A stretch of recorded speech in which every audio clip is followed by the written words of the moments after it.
Mäkisen Mikko Pepperfuks, morjesta. Me ollaan tultu tänään tänne Tampereen messu- ja urheilukeskukseen testaamaan ja demoileen laserskannereita, eli lidareita. Siellä on meidän mittaussetappi, mennään katsomaan. No nyt on ääniä. Kyllä lähtee. Laserskanneri, se on ensinnäkin tosi nopea. Me otetaan 250 000 näytettä sekunnissa. Sen lisäksi se on tosi tarkka. 0,014 astetta on kulmatarkkuus. Me nähdään 360 astetta ympärille.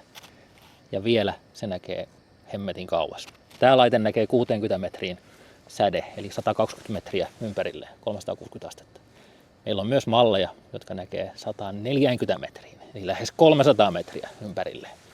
Siinä jo on kohtuullista navigoida.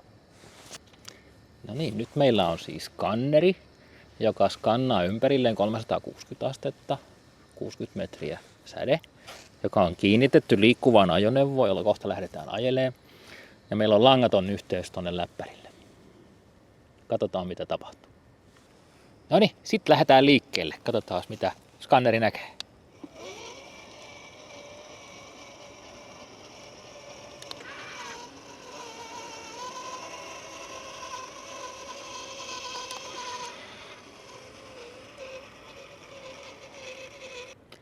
Helppoahan se täällä isossa tyhjässä hallissa on mennä. Ei ole paljon esteitä, on tilaa väistää, mutta lisätään haastetta. Mennään vähän pienemmille käytäville pyöriin.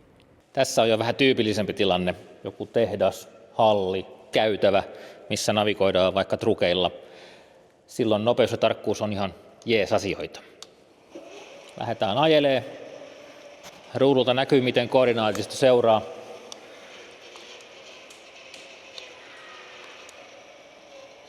Tunnistetaan ympäristö, me navigoidaan. Skannerinhan voisi asentaa vikkusen nokalleenkin, jolla me nähdään vaikka lattialla olevia asioita tai vastaan tulevaa liikennettä tai vaikka ihmisiä. Samaten sen voisi asentaa kyljelleen. Me vahditaan tätä käytävää, ettei sieltä sojota mitään tankoja tai putkia. Esimerkiksi hyllystökäytävä, ettei lavat ole jäänyt ulos, niin se on hyvin tyypillinen sovellus. Laserskanneri on järjettömän hyvä laite. Sitä voidaan käyttää navigointiin, törmäystarkasteluun.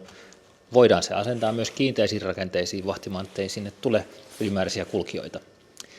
Nopea, tarkka, rangea riittää. Ole yhteydessä. Moro.